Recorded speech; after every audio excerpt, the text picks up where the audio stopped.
Muy bien, vamos a entrar al tema. Queríamos orar por ellos antes de que se fueran. Una pregunta muy sencilla de hacer, pero muy profunda al responder. Al menos si lo analizamos de un poco más serio. ¿Se considera usted una persona espiritual?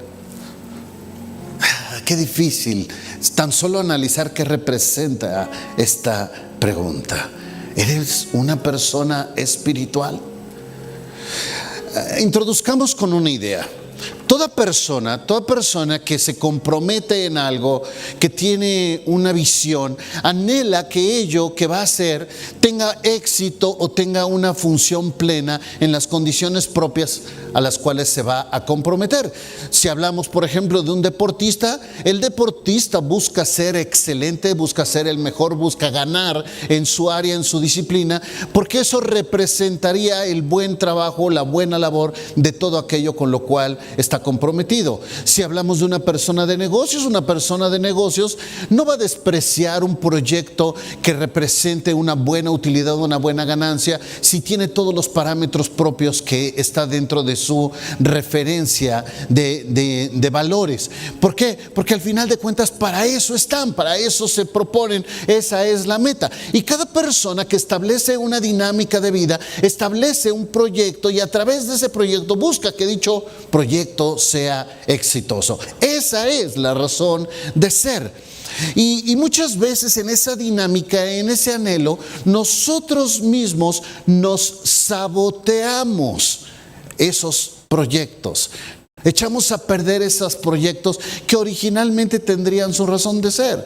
¿Cuántas veces hemos escuchado de deportistas que por una vida alegre, por una vida de fiesta, echan a perder sus carreras?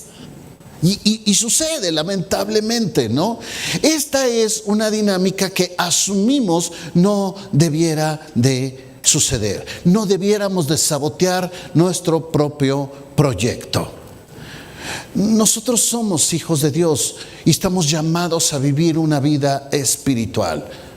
¿Cómo podríamos nosotros tener éxito? Y por favor no me malentienda, no estoy tratando de usarlo como una estrategia de marketing. ¿Cómo podríamos hacer bien una vida espiritual? ¿Cómo podríamos llevar una vida espiritual? O visto de una manera al revés, ¿qué elementos están saboteando o están limitando o están echando a perder esa vida espiritual?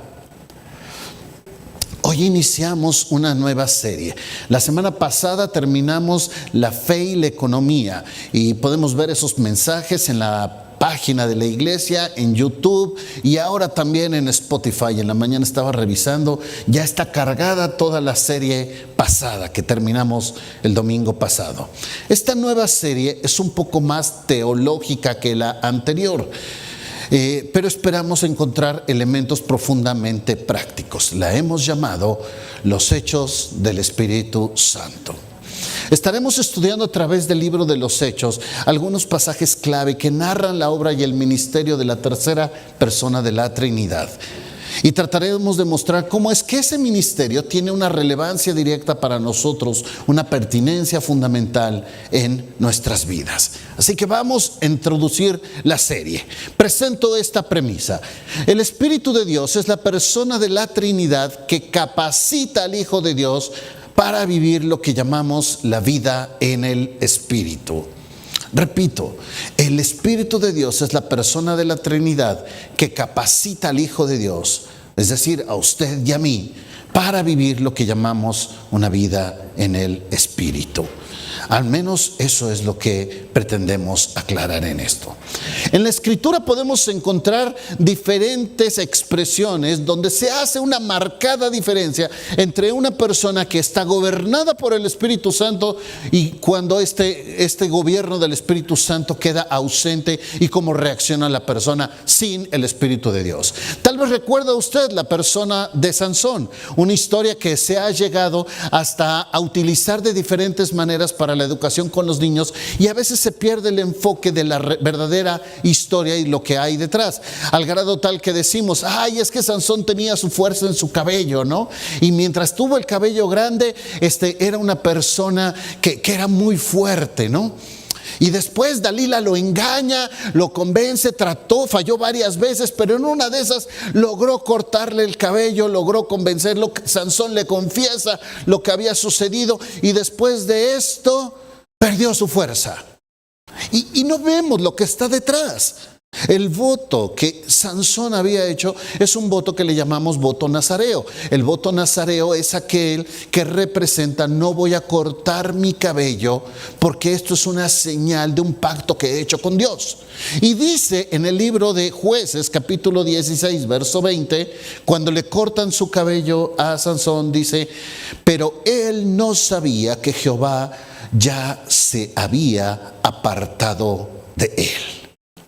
Y lo que podemos leer después de la vida de Sansón es una tragedia. Es triste, es deprimente cómo llegan a ser hasta un objeto de burla. Porque hay una diferencia en el Espíritu de Dios y sin él. Otro ejemplo lo tenemos en la vida del rey Saúl, un hombre que tenía todas las credenciales. Cuando el pueblo de Israel renuncia a la teocracia y quiere y pretende establecer una monarquía, Saúl era la persona indicada. Era un hombre que tenía liderazgo, era un hombre que tenía estatura, que tenía belleza, que tenía todas las cualidades propias para establecer una monarquía. Y dice el texto bíblico que cuando el Espíritu de Dios vino sobre Saúl, fue una persona que tuvo convocatoria, que ganó batallas, que estableció toda una inercia de establecimiento para el reino, pero no tenía un corazón genuino para Dios. Y si lees el libro de Samuel, en el primer libro de Samuel, vas a encontrar toda la historia de Saúl, donde empieza bien, y después pum, pum, pum, pum, pum. Y la vida de Saúl acaba siendo una tragedia. Una tragedia. Intenta matar a David. Dice que lo atormentaba un espíritu. Acaba matando a profetas de Israel. Atiende o busca o consulta a una divina y acaba suicidándose, echándose sobre su propia espada. Una vida terrible. Porque una cosa es el Saúl que fue llamado por Dios y otra cosa el Saúl que estaba sin Dios. En 1 Samuel 16:14 dice que el Espíritu de Dios ya no estaba con él.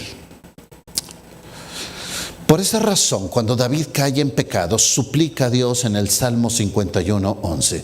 Dice: no me eches de delante de ti, no quites de mí tu espíritu.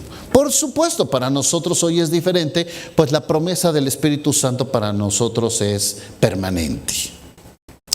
Jesús en un último ejemplo, después de resucitar, les da una instrucción específica a los apóstoles en Hechos 1:4. Lo voy a prefaciar. Dice: no se vayan de Jerusalén, esperen la promesa del Padre, la cual yo mismo les di. El verso 5 habla específicamente que se refiere al Espíritu Santo. Y podemos hablar mucho del ministerio del Espíritu Santo. Nos llevaría mucho explicarlo. Déjenme mencionar solamente algunos de los ministerios del Espíritu Santo que la Escritura nos enseña. Por ejemplo, en la salvación nos identifica como parte del cuerpo de Cristo. Nos sella, nos bautiza, nos regenera, nos justifica, nos adopta, nos santifica, nos preserva, nos glorifica, entre otras cosas. Y no tengo tiempo para mostrar todos los fundamentos bíblicos. En su ministerio presente, el Espíritu Santo nos da poder, produce su fruto en nuestras vidas. ¿Cuántos hemos escuchado el pasaje de Gálatas 5, 22 y 23 que habla precisamente de ese fruto espiritual en nosotros? Nos permite adorar, mora permanentemente con nosotros, nos fortalece, nos ayuda a cumplir con el ministerio, nos capacita para amar, nos da autoridad espiritual, nos ayuda a interceder. Y nuevamente solo mencionar algunos de sus ministerios. Por eso podemos entender cuando Moisés dijo: Señor, yo no voy a ningún lado sin ti. Si tu presencia no ha de ir con nosotros, no nos saques de aquí. Ese es el anhelo que usted y yo tendríamos que tener. Señor, yo no quiero hacer absolutamente nada si tú no estás conmigo, si tú no vas conmigo, si tú no respaldas lo que estamos haciendo. Si el Espíritu de Santo no está respaldando lo que estamos haciendo, preferiría no hacerlo. Esta tendría que ser la respuesta de un hijo de Dios. De tal manera que regreso a mi declaración, pero un poco más profunda. El Espíritu Santo es fundamental para vivir la vida espiritual.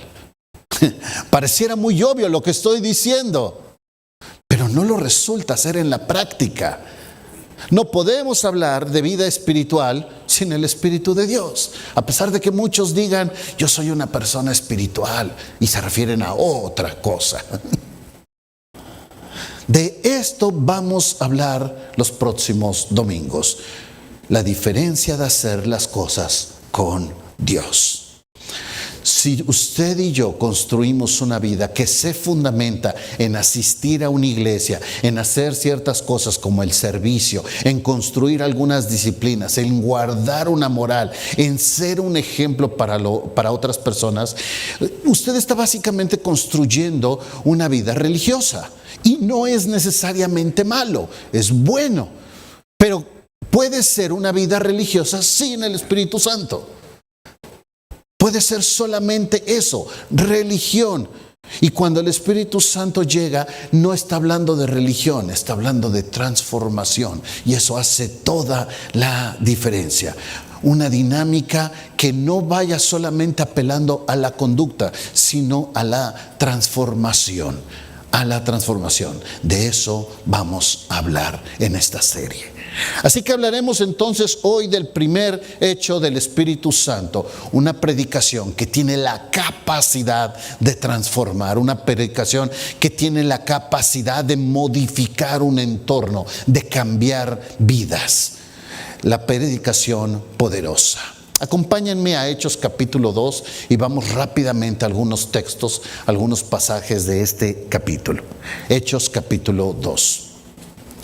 Ya mencionamos que la instrucción de Jesús fue: esperen el Espíritu Santo. ¿Por qué? Bueno, la respuesta es muy obvia. El ministerio de los apóstoles, cuando Jesús les daba un poco de espacio, mostraba dudas razonables, ¿sí? Los apóstoles nos ilustran en plenitud lo que representa una humanidad con buenas intenciones. Tal vez como usted o como yo, como somos nosotros, una humanidad que tiene el anhelo de hacer las cosas bien, pero que al final de cuentas pierde la capacidad de que ese anhelo se cumpla o se ejecute en un propósito. Por ejemplo, ellos iban y echaban demonios en el nombre de Jesús y después llegan con uno: mira, con este ni pudimos. ¿Se acuerdan del pasaje? Y entonces Jesús les dice: ay, ¿hasta cuándo voy a estar con ustedes? No sale más que con ayuno y oración. Algo que no estaba en parte de los apóstoles. Eran gente que se peleaba por saber quién era el mayor. ¿Dónde me voy a sentar, Señor? ¿A tu derecha o a tu izquierda? Y eran los apóstoles.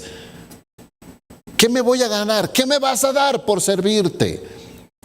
Tenían diferencias entre ellos, se peleaban entre ellos. Les resultaba muy fácil abandonar un proyecto cuando se vieron amenazados. Prueba de ello es que Jesús quedó solo en una etapa de su ministerio, porque su fe no era estable y dudaron en diferentes momentos, al grado tal que cuando Jesús fallece, ellos dicen: pues yo me voy a pescar. Ellos dijeron: pues ya, estuvo padre, estuvo bonito, 3 años, la pasamos bien. Bueno, regresamos a lo que hacíamos. Y Jesús tiene que ir por ellos y dice: a ver, vénganse. Y va por ellos a Galilea.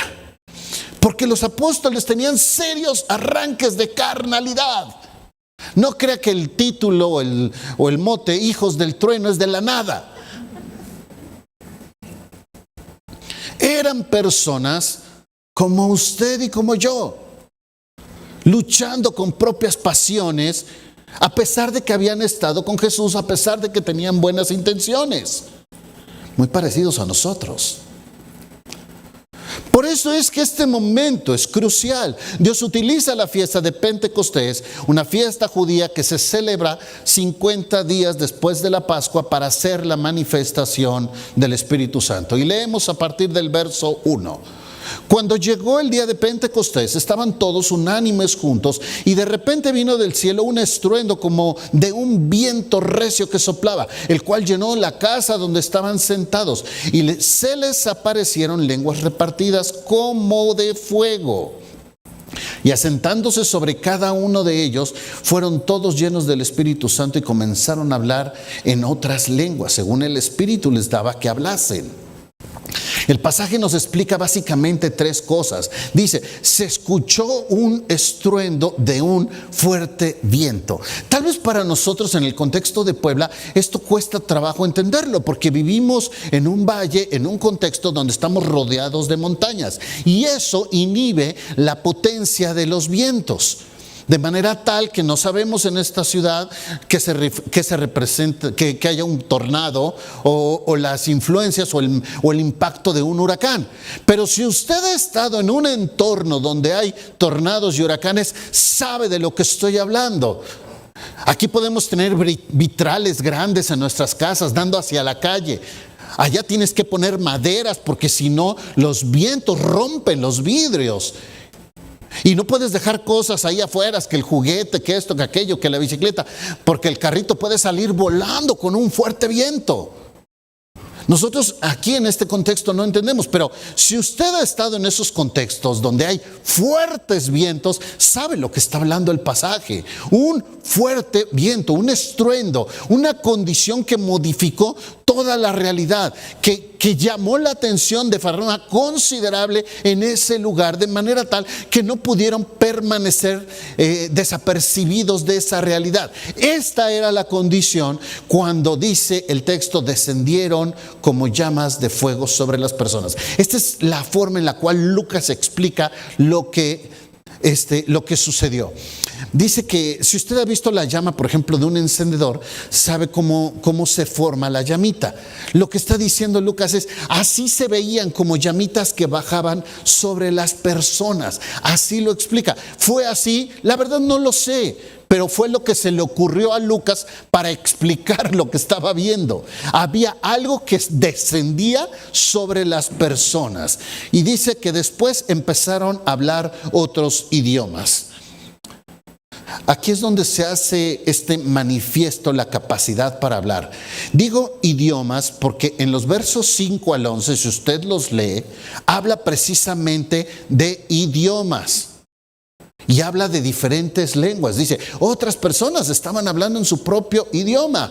Y habla de los diferentes idiomas que se manifestaron ahí. No menciono más al respecto porque ya hemos dedicado otras series para explicar el asunto de las lenguas. Así que llegan al verso 12 y esto es lo que provocó. Dice, estaban todos atónitos y perplejos, diciéndose unos a otros, ¿qué quiere decir esto? Y dice el verso 13, mas otros burlándose decían, estos están llenos de mosto. Se pusieron una guarapeta buena. Están borrachines, se les subieron las copitas de vino para consagrar, o no sé cómo. Fue demasiado rompope, no sé. Después de una de las manifestaciones espirituales más poderosas de la historia, hubo básicamente dos tipos de reacciones. Unos que estaban perplejos y atónitos, quiero entender lo que sucedió. Y otros que dijeron, están borrachos. Y esto me hace pensar que bien puede ser el Espíritu Santo manifestándose abiertamente, pero para quien no está listo, no tiene el discernimiento espiritual, podría confundirlo con una borrachera. Y entonces llega Pedro en el verso 14. Para expresar su primer gran discurso. No el Pedro que fue llamado por Cristo, aquel que estaba pescando. No, ese Pedro no. No el Pedro que fue llamado por Jesús mismo, aléjate delante de mí, Satanás. Jesús le llamó así. ¿Por qué? Dice, no pones tu vista en las cosas de Dios, sino en las de los hombres. No el Pedro que cortó la oreja de Malco en una respuesta visceral, tratando de defender lo indefendible, de acuerdo al plan divino. No el Pedro que negó a Jesús y hasta maldijo para que no fuera descubierto. Ni siquiera el Pedro que le dijo a Jesús, te quiero, Señor, cuando Jesús le preguntaba, ¿me amas? No estoy hablando de ese Pedro sin el Espíritu de Dios. Estoy hablando al apóstol lleno del Espíritu Santo.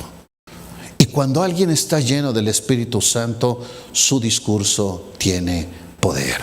Dice el verso 14, varones judíos y todos los que habitan en Jerusalén, sea esto notorio, oigan mis palabras. Y dice, no están ebrios, no están ebrios, no están borrachos.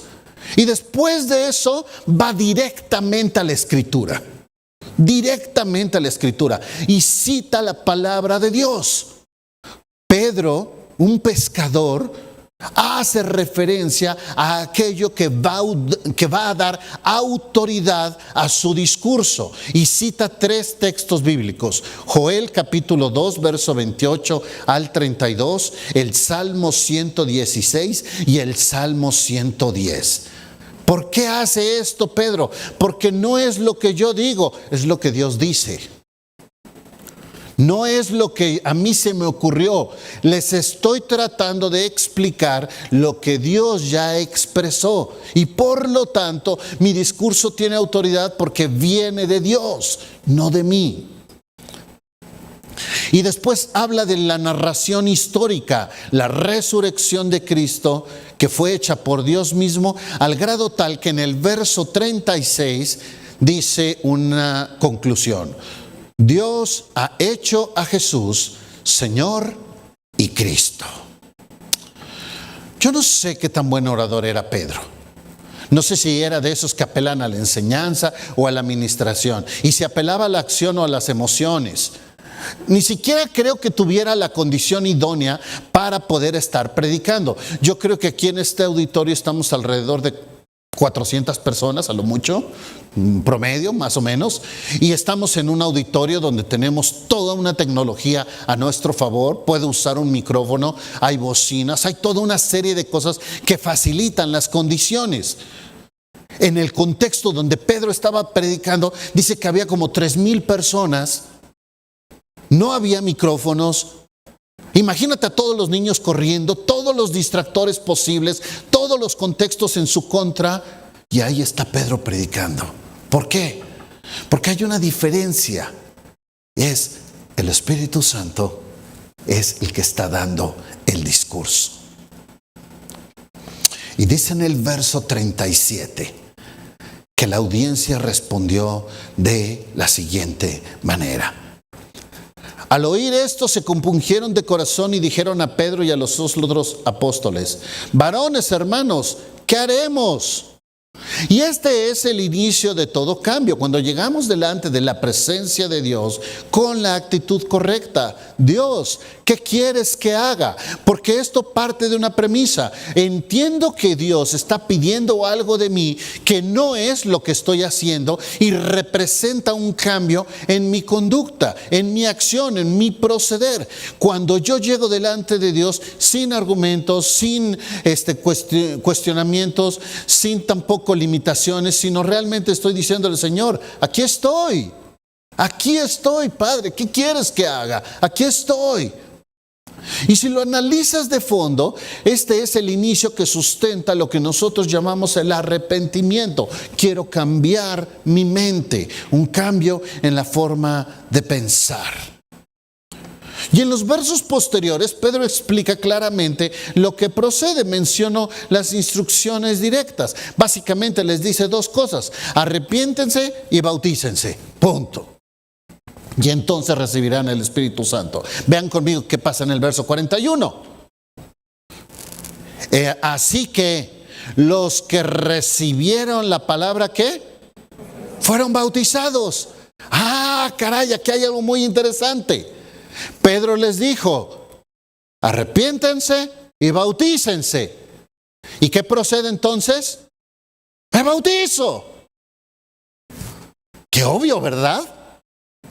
Dios te dice, haz esto, y la consecuencia obvia de un hijo de Dios es que lo hace. Así de sencillo. Cuando yo pongo entre la instrucción y la obediencia una limitación, un cuestionamiento, una justificación, esto posterga la obediencia. Y obediencia postergada es otra forma de desobediencia. ¿Estamos de acuerdo? Si tú eres un hijo de Dios, el mandato es bautízate. Si no te bautizaste, entonces estás en desobediencia. Porque la instrucción de Dios es bautízate. No te voy a pedir que levantes la mano. Porque algunos, ay no, es un compromiso serio. Pues sí, de eso se trata. Exactamente de eso se trata.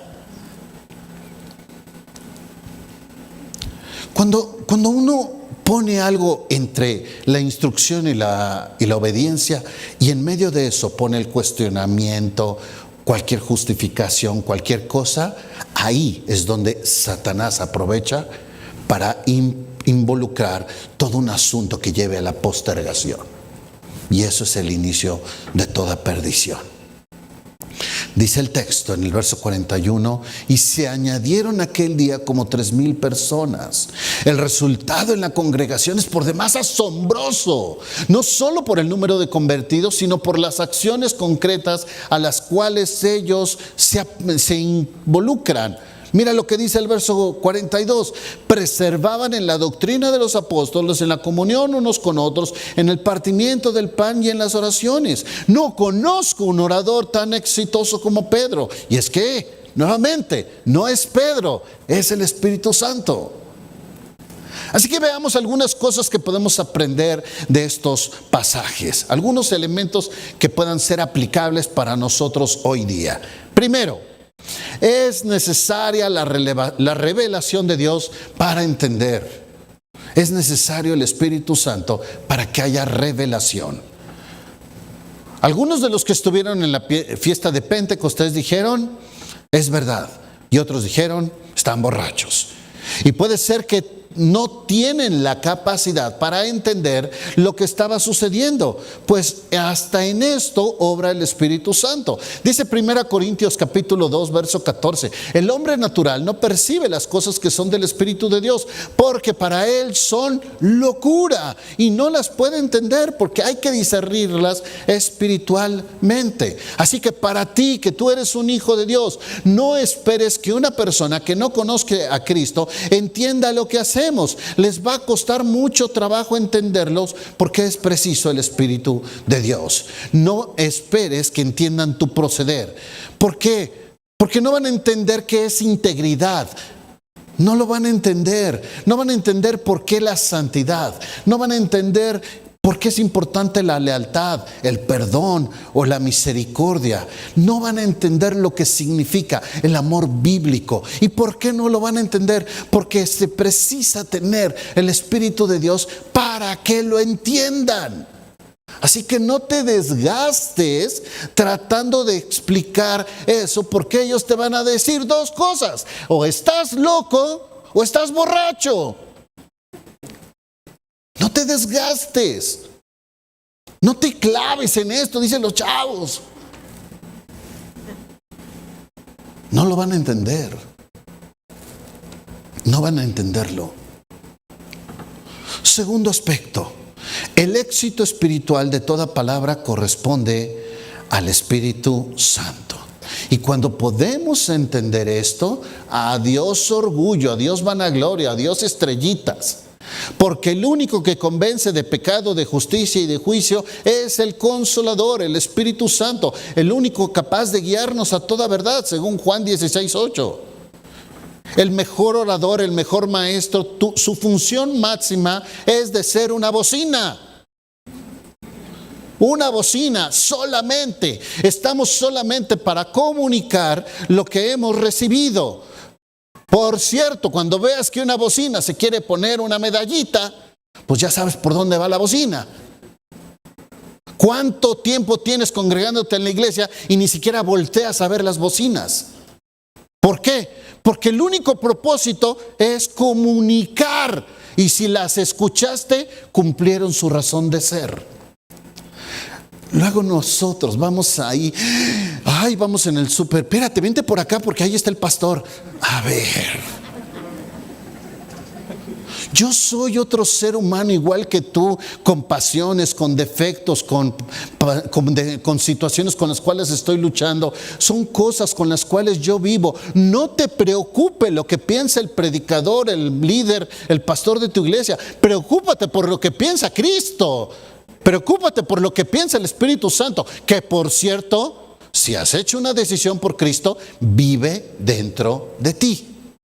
Así es que no cambies de pasillo porque viste al pastor. De hecho, preocúpate qué piensa Dios. No tiene que ver con los seres humanos. Yo bajando de este lugar, de esta plataforma, soy uno más con ustedes. Yo nada más tuve que venir acá para dar un mensaje de Dios para ustedes. Y después de esto, es un asunto entre tú y Dios, no conmigo. Luego me dicen, ay pastor, me hubiera dicho, me traigo el casco por las pedradas. No tiene que ver conmigo. Tiene que ver con Dios.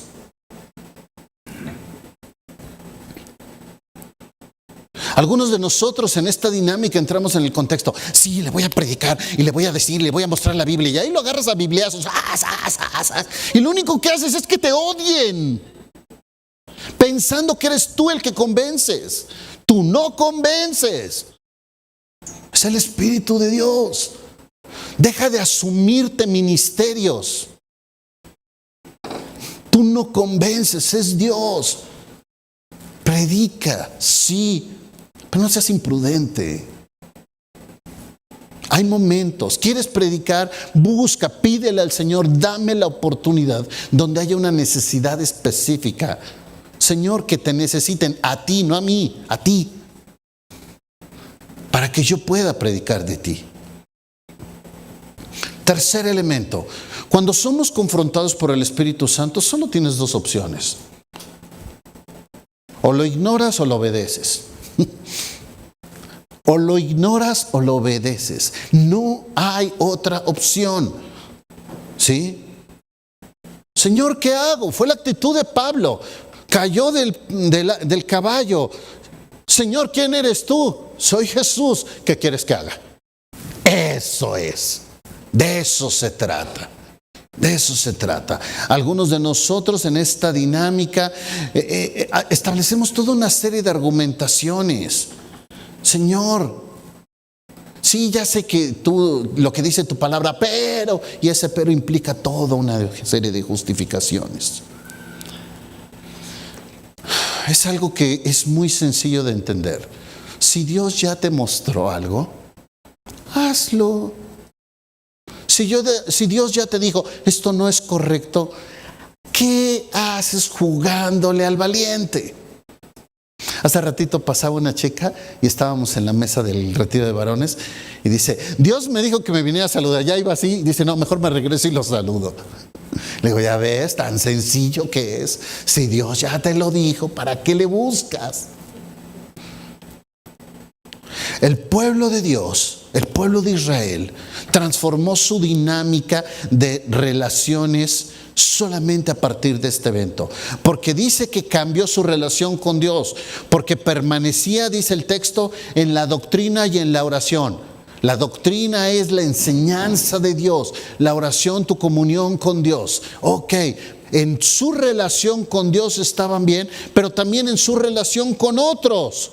Porque dice que estaban también en comunión y en el partimiento del pan. Van las dos cosas juntas, la vertical y la horizontal. Ay, yo vengo a adorar a Dios. Uy, está el que me cae gordo. Vente, siéntate de este lado. A ver. ¿De veras crees que estás adorando a Dios así? ¿Crees que puedes tener una comunión con Dios y peleado con el prójimo? Dice Primera de Juan, ¿cómo puedes decir que amas a Dios al que no has visto si no puedes amar al cuate que tienes al lado? ¿Cómo se te ocurre pensar en esto? Cuando el Espíritu de Dios toca tu vida, automáticamente van a cambiar todas tus relaciones. Tu relación vertical con Dios, pero también tu relación con tus semejantes.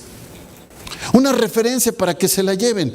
Una persona tiene un mandato de Dios. Dice, ama a Dios con todo tu corazón, alma, fuerzas, mente. Dice, y a tu prójimo como a ti mismo. Y dicen, ay, es que hay prójimos que no cooperan, ¿no? Hay prójimos que lo hacen bien complicado, ¿no? Bueno, es que el tema no tiene que ver con tu prójimo. ¿Por qué? Porque no tiene que ver con lo que hacen ellos. Tiene que ver con lo que tú eres.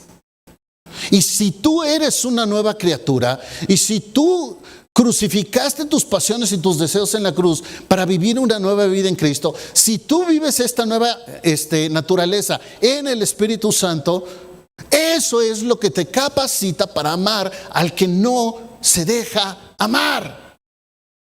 ¿Por qué? Porque no tiene que ver con lo que ellos hacen, tiene que ver con lo que tú eres. Ay, es que yo amo a mi vecino, amo a mi hija, pero odio a mi vecino. No, la persona que ama puede amar porque es una razón de su vida, porque es un fruto del Espíritu. Si yo amo a mi hija y odio al de al lado, soy más egoísta porque mi amor está condicionado a la relación que tengo con la persona. No tiene que ver con quién soy yo. Está condicionado a la relación que tengo. Una persona que ama puede amar a todos. Puede ser misericordia con todos. Y la sabiduría te dice de qué forma hacerlo. Hay una evidencia del Espíritu Santo cuando esto sucede. Tú no puedes permanecer igual. No puedes permanecer igual. Deja de justificar procesos, deja de justificar esta dinámica donde dicen, ay, Señor, es que vamos a hacerlo poco a poquito. Si ya Dios te mostró, suéltalo. Suéltalo. No es qué hacen los otros, es quién eres tú. ¿Quién eres tú? Concluyamos. Regreso a mi pregunta de inicio. ¿Eres una persona espiritual? La obviedad del tema nos lleva a reconocer que solo es posible dicha realidad si el Espíritu Santo está obrando en nosotros. Entonces resulta conveniente cuestionarnos si es que realmente tenemos dicha relación con el Espíritu de Dios. Y si no saben de lo que estoy hablando, es altamente probable que no la tengan. No tiene que ver con cuánto tiempo llevas en la iglesia. No es una membresía que se gana por antigüedad. Aunque algunos quieren ganarla por antigüedad. Yo tengo tantos años en la iglesia. Entonces, ¿por qué estás tan carnal? No se otorga por antigüedad. No tiene que ver necesariamente con aspectos llamativos. No, es que tiene que descender fuego. Bueno, pudiera suceder un evento sobrenatural, pero esa no es la evidencia. No tiene que ver necesariamente con emociones o con sensaciones percibidas. Esto es muy humano. Esa es nuestra referencia. Ay, es que sentí bien bonito. ¿Quién te dijo que tienes que sentir bonito? ¿Quién te dijo? Eso es muy humano, muy carnal. Cuando nos sujetamos solamente a nuestras emociones. Las emociones te engañan, te fallan. No tiene que ver con un aspecto emocional o de sensación. Podrían estar presentes, pero no son la referencia. No tiene que ver con un aspecto de autoridad delegada. Ay, ahí viene el ungido, hazte para allá para que venga. Reciban el Espíritu. A ver, por favor. Si no es un producto. No tiene que ver con algo que haces. La Escritura es muy clara. Dice Efesios capítulo 1, verso 13. En Cristo también ustedes, habiendo oído la palabra de verdad, el evangelio de la salvación, y habiendo creído en él, dice Efesios 1:13, fuimos sellados con el Espíritu Santo de la promesa. Amén. La gran mayoría de las personas que están aquí presentes han hecho una decisión por Cristo. Si no hay esa llenura, ese control del Espíritu Santo en tu vida, la respuesta no está en Dios. La respuesta está en ti. La respuesta está en ti. ¿De qué forma? ¿De qué manera has quitado el control al Espíritu de Dios? Has entristecido, has contristado, como dice el texto bíblico. Pero si vamos a entregar nuestra vida a ese control, no se es espiritual dando tus opiniones a Dios. No se es espiritual cuestionando sus métodos. No se es espiritual buscando atajos. No se es espiritual aplicando lo que nos conviene. El control es algo que no debiéramos de tener porque no sabemos hacerlo. Por lo tanto, es válido entregar el control espiritual al que sí sabe hacerlo, es decir, el Espíritu de Dios. Y yo creo honestamente que este es el principal problema de muchas personas estancadas espiritualmente. Pasan mucho tiempo, pero no dejan que el Espíritu Santo trabaje y obre en sus vidas, porque les habla y lo ignoran. Porque sigue hablando, sigue ministrando, y tanto habla que llega un momento en que ya ni le entendemos, hasta que estamos ajenos a todo lo que sucede. Oremos. Padre, gracias porque tú nos permites, Señor, ser ministrados por tu Espíritu Santo, y que lo que hemos visto el día de hoy, tu Espíritu nos confirme en la aplicación de lo que debemos de ver y hacer el día de hoy. Porque eso es solo el inicio de esta serie. Señor, ministra a través de estos domingos y permite, Señor, que entendamos un poco más a fondo ese ministerio tan precioso y tan poderoso del Espíritu Santo en nuestras vidas. Te lo pedimos, Padre, en el nombre de Cristo Jesús. Amén.